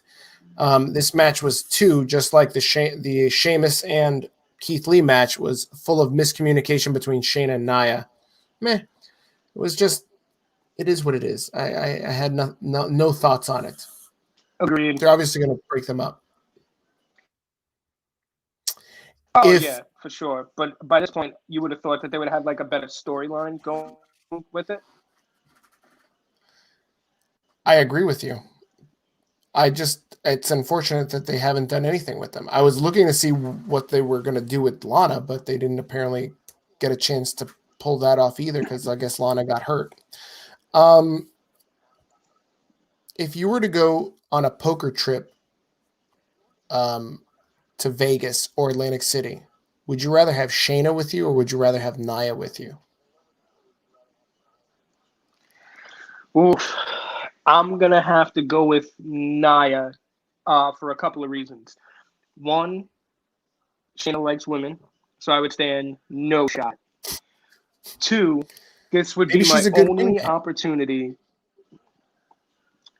You know what? She probably is a dope wingman. I can't front. She looks like she could, drink a couple of people under the table. She looks like she knows how to have a good time. But Nia, on the other hand, if I go with her and I get a chance to get to know her, by the way, thank God my girlfriend doesn't watch anything like this because then she'd slap the shit out of me for even talking like this. But if I took Nia with me, I have a shot to get into that Samoan family. And then who knows? Maybe 2 weeks from now, I'm you invite me back on and I'm doing it and I have my co-host The Rock next to me. Maybe I'll get to hang out with The Rock for the day or the Usos or Roman. Like, I think that's why Nia is single, is because people are scared to actually date her. And when they show up to like a family function, oh, well, fuck me. There's Dwayne Johnson. There's, Joseph Anawai. There's like, holy shit, these guys are huge. And I'm just here, Joe Schmo, fucking doing whatever. Who put that up there? Stop. Motherfucker! Shut up. Get out. Shut up. Just keep moving. So, David. So that's that's why Nia's single. I think that's why Nia's single, because everyone is too scared to actually date her, because once you come home to the family, that's it. Like, their barbecues, their family get-togethers, family reunions, they gotta be lit. No? You don't think so?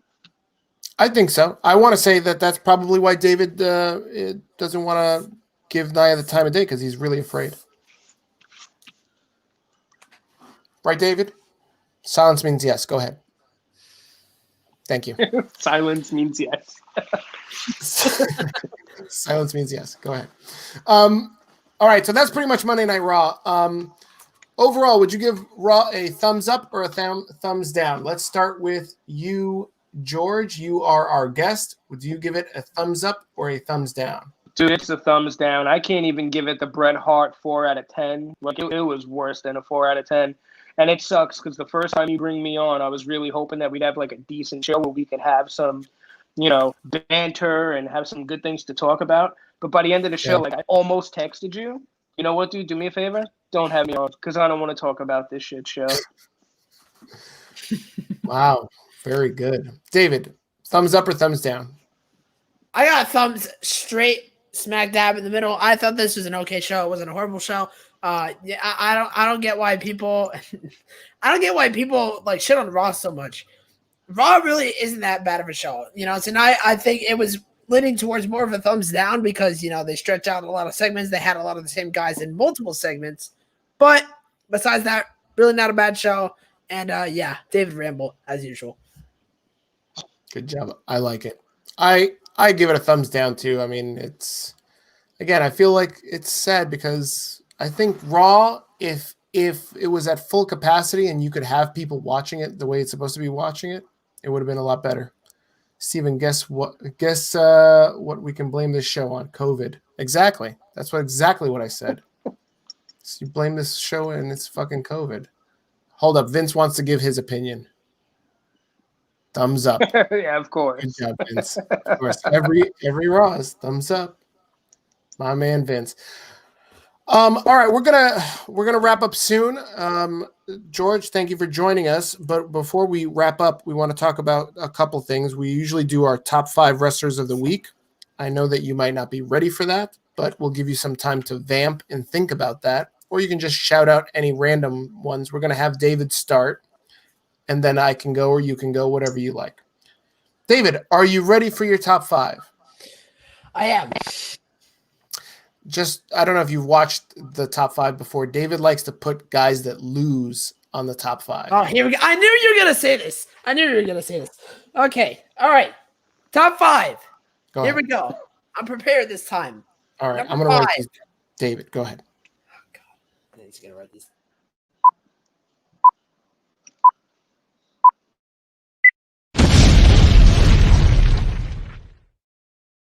Yeah. Top 5 wrestlers of the week. Let's get it going. Top 5. Number 5, Raquel Gonzalez. Raquel Gonzalez continued to show her dominance during the last women's standing match against Rhea Ripley by putting her through the stage floor. This made her look a lot more powerful, and I can see big things coming from Raquel Gonzalez in the near future.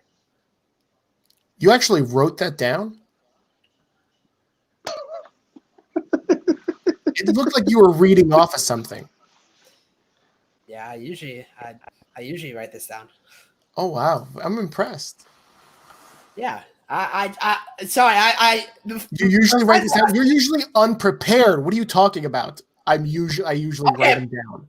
Besides last week, okay, shut the fuck up. You're basing this on 1 week. All right.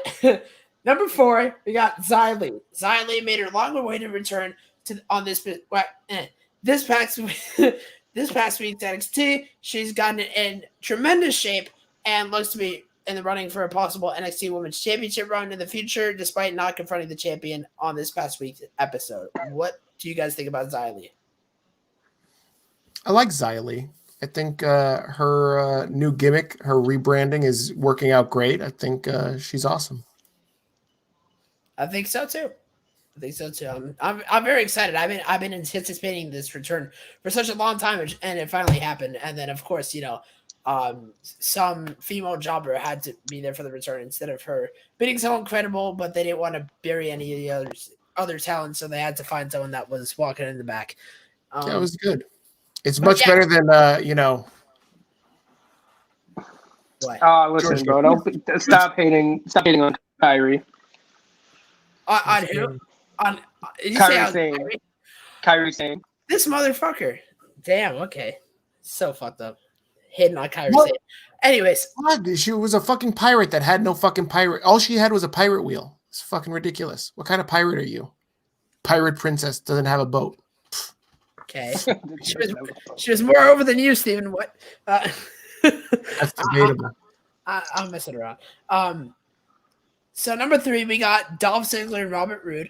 I know this may come as a surprise, but Dolph Ziggler and Robert Roode won the SmackDown tag titles on this past Friday SmackDown. I'm really glad that they won this. This is a fresh team winning the titles, and I'm really excited for what they're gonna do. It's finally. I know they're not exactly like the fresh is in the tag team, but like it's a newly formed team, and now I'm really like, God damn it. They're a newly formed team. Okay, you know what I mean. I know that they're not actually a newly formed team. They've been a team for quite some time, but it's good to see someone that's not the New Day or the Usos getting the titles constantly. Okay, I think this pick is debatable. I mean, granted, they did win the tag titles. They've been around forever. So, but hey, they're on your list. It's questionable. Okay. All right. Well, that's you. But number 2, I have Keith Lee. Keith Lee had not one, but 2 matches on tonight's Raw, and he won both of them. And he was in a segment with Triple H. So I think this is a great night for Keith Lee. You can tell that Keith Lee they have so much plans for Keith Lee in the future. If anybody dares to say that Keith Lee is being buried or he's not going to make it, you are dead wrong. you are dead wrong. You don't put Keith Lee on the same screen as Triple H if you don't have plans for him. Come on, seriously. Okay, very good. But yeah, number one. This is gonna be good. This is gonna come as a shock to you, and I know you were just complaining about this, me putting people that lose on the list. But you know what? This person deserves to be on that list, and you know who I'm about to put on this list. Shinsuke Nakamura. Shinsuke Nakamura put on an absolutely stunning performance during Friday's Gauntlet match. He had me wondering if he was going to be Reigns' next challenger. Unfortunately, that idea did not come to life. But Shinsuke's performance definitely solidified him to be in the running for a future world title shot. Good job. I'll give you a lot of credit for putting this whole thing together. You did a nice job. I appreciate it. Thank you. I'm actually prepared this week. You are. This is probably the best top 5 you've put on since we started top 5 a couple weeks ago. So good job. Let's read some of these top 5s from people in the chat. Charmaine's top 5 is Drew, Keith Lee, Adam Cole, King Corbin, and Elias. King Corbin. Elias also took a major. Corbin. Okay. All right. I don't know what you're smoking, but okay. Jeff says Omega, Kyle O'Reilly, Raquel, Finn, and Zia. That's a good top 5. Okay. Victor Nash says Raquel. Yes, Raquel, Kenny Omega, Finn Balor, Dirty Dogs, and Big E is number 1. Go ahead, George. Yeah, so the only question I have is when you guys pick your top 5, is this like from the last week of wrestling? Is this from like a month? Like how do you guys pick this? It's top 5 wrestlers of the week. So basically, Tuesday through Monday.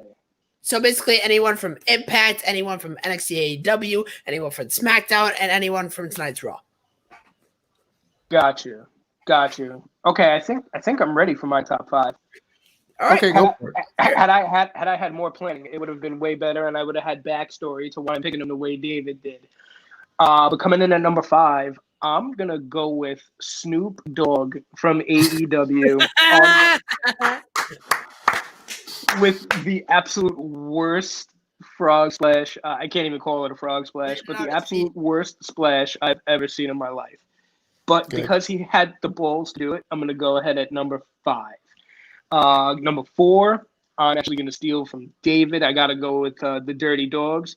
Steve knows I'm actually a big Ziggler guy. I've been a fan of Ziggler for quite some time. So anytime Ziggler gets a little bit of gold around his waist, I'm happy for him. So I got to go with him there.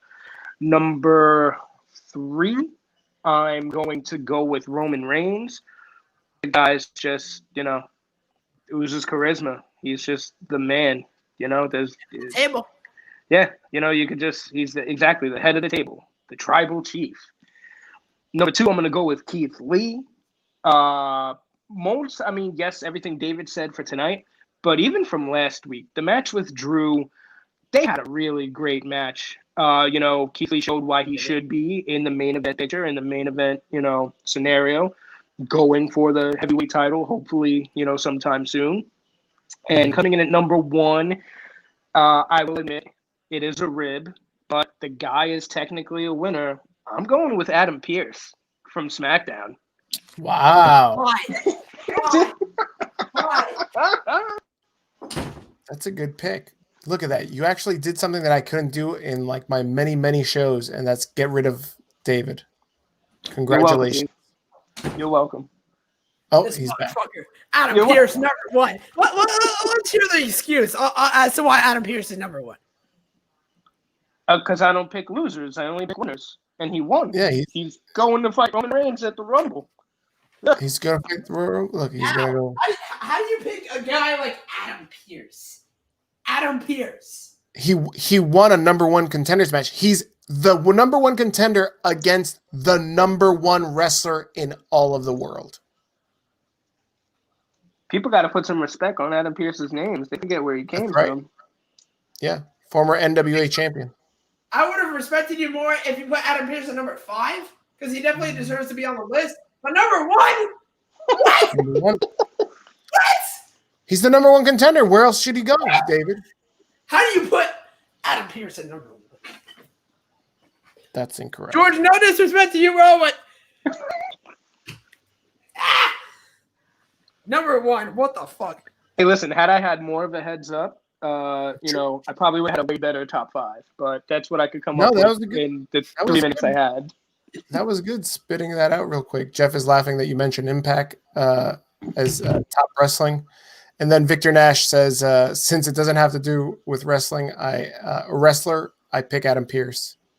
See, picked Adam Pearce too. See, you I'm a trendsetter. I started trends. Yeah. Jeff says Ibushi times 5. Here's my top 5. And again, this is my top 5.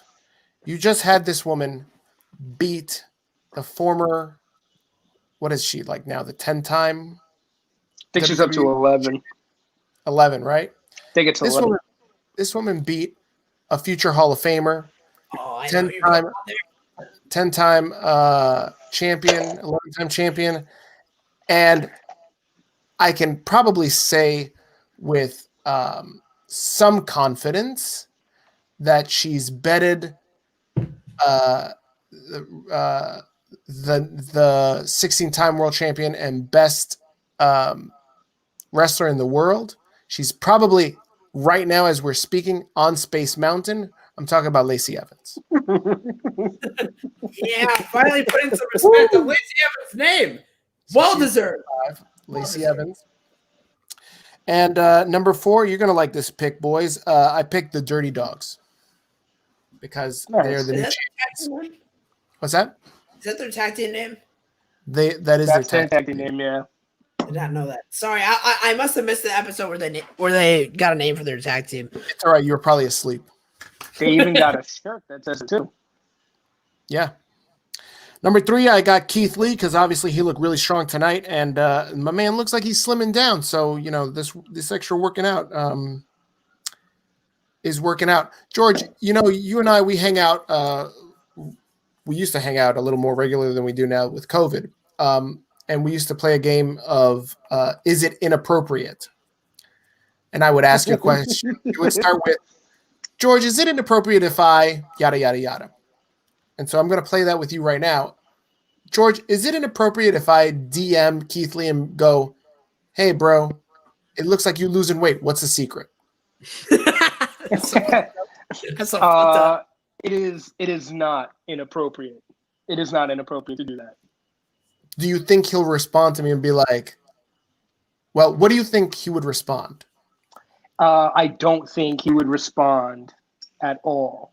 But I can tell you right now, if he did respond and somehow he sent you a voice note, that voice note would sound like James Earl Jones. Because Keith Lee is indeed the James Earl Jones of the WWE. You heard that here first, guys. This is why I asked George to come on. Earlier in a chat group this week, he dropped this gem, and I was like, holy shit, he's right. Keith Lee is the James Earl Jones of wrestling. 1,000%. Maybe because they're both black, but also maybe because they're very eloquent speakers. It's just, listen, I don't know if anyone else, if everybody who's watching, I can't, I don't have the thing here, so I don't know if like 12 people are watching, 29 people are watching. But for those of you who are watching right now, if you haven't seen Keith Lee's 24, you got to watch it.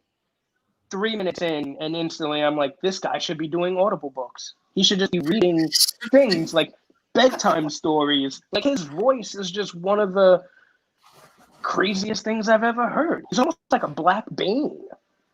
Like, I don't know how he does it with his voice. But he just... Yeah, I don't know, man. But I could listen to that guy talk about almost anything.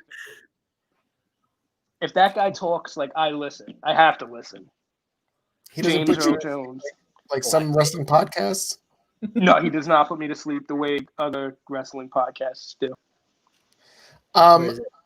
Victor Nash says that if I were to DM Keith Lee and ask him about his weight loss, he'd probably... Oh, no. Nah, no offense to him. I like him. Go check them out. They're actually a really great wrestling podcast. They're hosted by UPR Zone, Jeff Lippman and Big Daddy Cool Stephen Pena. Stephen, I am so sorry.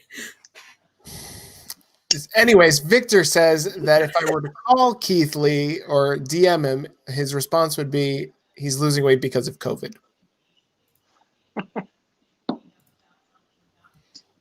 I can tell that it's like getting close to 1 o'clock because David gets punchy. He starts getting like real like you can tell that the Riddle in it, is kicking in or The Riddle.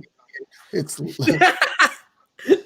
What are the chances? What are the chances that Keith Lee's on that DDP yoga tip? That's so probably good. DDP yoga is good. Dude, it helped Mick Foley.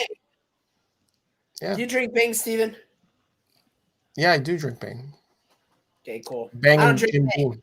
Stuff's not good for the heart.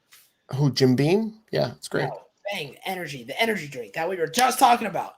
Anyway, so I had Lacey Evans number 5, Drew Dirty Dogs number 4, Keith Lee number 3. I've got Nakamura at number 2 for your reasons, David. He did a really good job in this.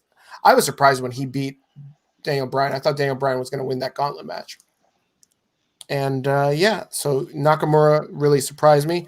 And number 1 is, it's unfortunate that Daniel Miller is not still around in the chat because I'm about to blow up one of his AEW guys. You put Kenny at number 1, didn't you? I put Kenny Omega at number 1, and there's 2 reasons. 1, he was able to reunite the Bullet Club on AEW. That's a big thing. Everybody got, internet marks worldwide were like, oh my God, the Bullet Club's back together, even though it's like the fucking umpteenth time we've seen them come together.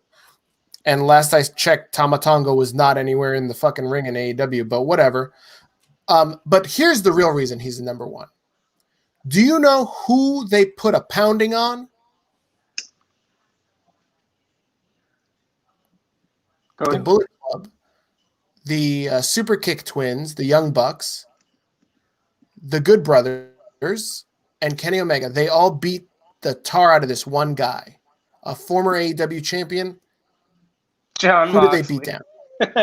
That's right. John Moxley. I can't stand John Moxley. And the fact that they just completely fucking thumped the piss out of this guy was fucking amazing. I loved it. So that's why anytime Kenny Omega will beat the living trash out of John Moxley, he's going to be number 1 on my list.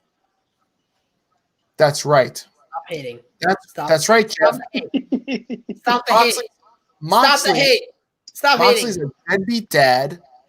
This guy found out that Renee was pregnant, and he decided to run off to Nicaragua. I'm pretty sure you've heard about this, George. I've heard. He disappeared for like 4 weeks, and I think for some reason he had to come back. So that's that. No, I'm not ranting. I've already said this. Guys, I just want to quickly run through some rumors, and that's having to do with these call-ups. So we've got No, don't spoil me. I don't want to hear. I don't want to hear it because I don't like getting spoiled. I don't care. It's all the ones that you're already familiar with. So, what do you think about the idea of Damian Priest coming up to SmackDown? I don't think anybody from NXT should be going up to the main roster. NXT needs to have roster depth. NXT needs roster depth. Yep. George. I never really cared for Priest too much on NXT. The chances of me liking him on the main roster are probably going to be slim to none. I can't figure out what he is. He's Spanish. He's Puerto Rican, just like me. That's about it. That's all I know. Like this guy, like his entrance, he shoots fake bow and arrow. There's fire involved, but I don't think he even knows what he is. He's like Fernando Rodney. He did Corey Graves. He did a Corey Graves podcast, and I got to tell you, I actually enjoyed that interview. I got to learn a little bit about him more, which made me appreciate him just a little bit more, but not that much more where I would actually give a fuck about him. Copy that. What about Rhea Ripley? I mean, dude, last year I thought she was going to be the year. I thought like it was going to be her year. She came off such a strong ending to 2018 in the Survivor Series match, beating Shayna Baszler for the NXT Women's title. Then she 2019. 20. That was 2019. No, because no, we're in 2021. Fuck, you're right. No, you're right. I'm over here. Or was it? COVID's on the No, brain. yeah, That's it it. was- Yeah, so 2019. Yeah, it was 2019. Yeah, no, you were right. 2019, she wins the belt from Shayna, and then goes on to Survivor Series. She's the sole survivor for her team. And then we get her at Mania, and I still argue to this day, like, there's no doubt in my mind, if we had fans, she goes over on Charlotte. But now COVID happens. That's a thing. She loses, and then that's it. Like, you want to talk about a fall from grace. Jesus Christ. Like, she fell off the face of the planet after losing to Charlotte. She was eating up mad L's in NXT. She just started catching a little bit of fire again as of recently. I'm hoping that when she comes to the main roster for her second go-around, that she just has a better turnout. I don't know if she'll get to Charlotte again right away, because obviously Charlotte doesn't have a belt. Granted, maybe Rhea doesn't need to fight for the belt right away, but I hope they can build her up to where she was right before they took the crown away from her at Mania. Yep. I like that idea. I also like the idea of Lacey taking the belt off of Asuka with Ric Flair, and then Rhea taking the belt off of Lacey. Lacey taking the belt off of... Oh, okay. But, I feel like as long as you can get some separation. And also, like, let me ask you this question. Do you think Rhea versus Charlotte needs a belt, or is the rivalry already built in, the feud already built in? Is it juicy enough? I think it's good enough. Well, you say Rhea and Charlotte, like, reigniting their rivalry? Yeah. If it's going to be for the belt, or if they're going to reignite it in any sort of way, Rhea needs to win. Charlotte cannot win this second part of the rivalry, or it would seriously hurt Rhea's credibility. But does she need the belt, though? That's the question. I don't care if it's for the belt or not. Rhea needs to win. I don't think you need the belt. You don't need the belt for this feud, no. Very good. Okay. What about these two names? They're indie names. The first one I'm going to mention is Switchblade Jay White. If he shows up to the Royal Rumble, do you think he gets like as big a reaction as, let's say, AJ Styles? I mean, it is in the Thunderdome. Absolutely not. And I don't even think he should come to the main roster. AJ Styles was special, and that's why he came to the main roster. Jay White needs to go to NXT. And I'll argue anybody about that. If you think he's main roster ready, just because of what he's done in New Japan, and listen, I'll be the first to tell you, he's had great matches out there. He's had a really good career out there. Steve, you didn't get to see him at the G1 because you left early, but I got to see him fight Okada at MSG, and he had a good show out. I mean, he lost the title, but no, I do think he needs to go to NXT. I don't think he's ready for the main roster. I did see some of that match, and I'm just not impressed. I'm not that impressed. I've seen other matches of his, and I'm not impressed with Jay White. I don't understand the hype. Dave, you got any opinions on this? Do you even know who Jay White is? Funny enough, I sort of do. I mean, when I went to New York the last time, to go watch Survivor Series with you guys, I went to go meet Brian Cage, and Jay White was in that same loop. He was just like a couple hundred yards down the street doing another meet and greet. But I'm not really familiar with his work in New Japan. I've heard lots of good things about him, but yeah. If he were to come out, let's say number 30, would you be able to? Would you know who he looks like? Would you see him? Not really, honestly. Copy that. What about Marty Scurll? That would be insane. That would be insane if they did that. You know what other guy, call me crazy. I know this guy has talked so much smack about WWE over the years, but one guy that I think may come back in the Royal Rumble, a guy who recently announced that he was going to return to wrestling in 2021. That is the big guy, Ryback. Ryback is not stepping foot in WWE. Are you out of your mind? That ain't never know. happening. But you never You know. never know. This man has talked so much shit about Vince McMahon. This guy's not coming back. He's dead. If anybody's blacklisted out of WWE, this guy's on the list. It's probably CM Punk number 1, Ryback number 2. I might put Ryback at number 1, actually. Over You're CM probably Punk. right. Because Ryback is zero money. CM Punk, there's still money in.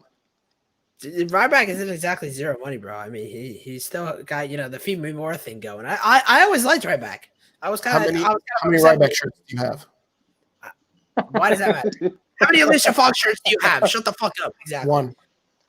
You have an Alicia Fox shirt, really? I'd like to see it. I'll show it to you. Next week on Raw Review, show it to me. Note that. Hopefully it arrives in the mail by then. Exactly. Shut the fuck up. I knew it. All right, guys. That's pretty much it, guys. We've been watching the Unpopular Review Monday Night Raw review show. This has been a great blast. I feel like we've done the best we can with such a lackluster Raw. It was a rough go at it, mostly because of COVID. I'd like to blame COVID, but that's it. George, any final thoughts? Anything you'd like to plug? No, there's not a single thing I would want to plug. There's nothing I'm doing in life that requires a plug. Final thoughts. Hopefully once we get off of this, we can discuss real Royal Rumble plans, and hopefully I can link up with you guys. I would enjoy seeing the show with all of your UPR friends and family that you have created. David, I don't know if you know this, but you guys have stolen Steve from me. Like, me and Steve have been doing this for years. Then all of a sudden you guys come along, you give him a show, and I don't see this guy anymore. At all anymore. It was also because of COVID. So let me make this clear. Chris stole Steve from you. I did not steal Steve. I did not recruit Steve. So just making that clear. Nobody really recruited me. I was just like stalking people in the comments. And then I was like, hey, can I come on the show one time? And they were like, yeah, sure, why not? And then that's how I didn't even know that. Wow, I'm so stupid. Okay. Yeah. Well, that's how I started. I was in the comments calling you out. Riddle, and a thumbs up from Vince McMahon. There you go. Yeah, I called you out for losing to me in fantasy football all season. That's right. I'm the guy in the comments that's always. You're the guy. He's the guy. That's me. Congratulations. Now you the see. guy. This is George. Oh, we got a Royal Rumble. This is what ADHD does to you. You can't connect the dots until like 2 years after. Do we have did we all agree to the Royal Rumble pool? Yeah. The bet? Yeah. I don't know any bet, but I think I know who's going to be number 30 in the Royal Rumble. I was talking to George. It's going to be this guy right here. Decaf. Look how what's under in the Royal Rumble. That's it. Please. I told you. Once at the end of the show, it's 1:00. He starts getting punchy. Yes. Anyway, we'll talk about the bet. We'll talk about the bet later. All right, you got it. I think we should have a show dedicated to how the bet works, because I feel like there's not enough betting in wrestling. And please don't. You can bet on the Royal Rumble. You absolutely could bet on the Royal Rumble. Go lose money. All right. Even though the outcome is predetermined, obviously, if somebody were like, "Oh, I pick Bianca Belair," granted, but then there's another way you can bet on the Royal Rumble, and we'll talk about that later on another show. Victor Nash wants me to point out that, spoiler alert, Tessa Blanchard will debut at the Rumble. This is accurate, pretty accurate. I think that might happen. Would you guys be excited to see Tessa Blanchard? I think I would. I don't know. I think we got a better shot at Ronda coming back. Wow, really? That's interesting. He's got a good point there. I think Ronda could come back. Becky's not going to be back until like after WrestleMania. I was hoping she would be back for Rumble, but she had this baby. So, did you notice that she's got to get prepared? But I'll tell you this, right? What? On her Twitter, she changed. On her Twitter, she changed her profile description to say, what did she say? Let me bring it up real quick. Putting in work or something. Going back to something like that. Yeah. Who said that? Becky Lynch. Time to go to work is what she said. Yeah. She's got a lot of work to get back to the ring. Ruben wants to know, is it possible for us to have a Zoom video chat during the Royal Rumble? Probably not, but if we are all together, and what we're trying to plan is like a hotel room of like the UPR hosts, and so we'll do a live show with reactions, and then we'll bring different guests on. So that's what we'll do. Oh, David is waving vehemently at me no, and had to do that off the air. We'll see. Way to keep it a secret. Okay. Who cares? All right. What secret? What law have we broken? Motherfuckers are fucking breaking into the Capitol. They're gonna get pardoned next week. So what? No, we got to worry about having a non-existent fucking party? Come on now, ridiculous. Yeah, Steve, I always thought. Go ahead. Oh, okay. I was gonna say it's about 1:10. I was gonna start saying we should probably wrap things up. But what were you gonna say? Yeah, let's wrap it up. Go ahead, George. No. Steve was talking about the Capitol. I was gonna say I always thought the quote was "Have fun storming the castle." Clearly, we were wrong all these years, Steve. It was "Have fun storming the Capitol." Here's my guy, number 5. It's number 5. That's my guy. That's it, guys. All right, guys, you've been watching Unpopular Review. I'm just going to quickly play some 2 videos going out, and then we're going to take off. Obviously, like I said earlier, if you haven't already subscribed to our YouTube and Facebook, we've got we're all over the place. We're on Facebook at Unpopular Review Pod. We are on YouTube. Just search Unpopular Review and we come up. If you find us there, please make sure you like and subscribe to our channel. We do wrestling reviews. We do movie reviews. The next one that we have coming up, I believe, is we've got X-Men 2. What do you need, William? Just your authorization for a special operation, Mr. President. We've managed to gather evidence of a mutant training facility in upstate New York. This facility is a school. Sure it is. Nobody really knows how many even exist, or how to find them, except you.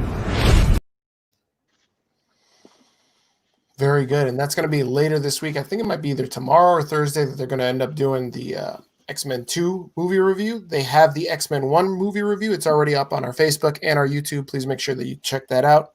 If you like movie reviews, we do movie reviews. It's fantastic. A fun time. Laughs. And yeah. And the wrestling review, we do wrestling reviews after every wrestling show in the week. Our next wrestling review will be on Wednesday night after AEW and NXT, and then again on Friday for SmackDown. So please tune into that. Guys, that's all I've got. George, thanks for coming on. Thanks, George. Thank you for having me. And David, Thank you. thanks for staying awake, David. And guys, I'm a Big Daddy Cool, so thank you for watching, and have a good Monday night. Take it easy, guys.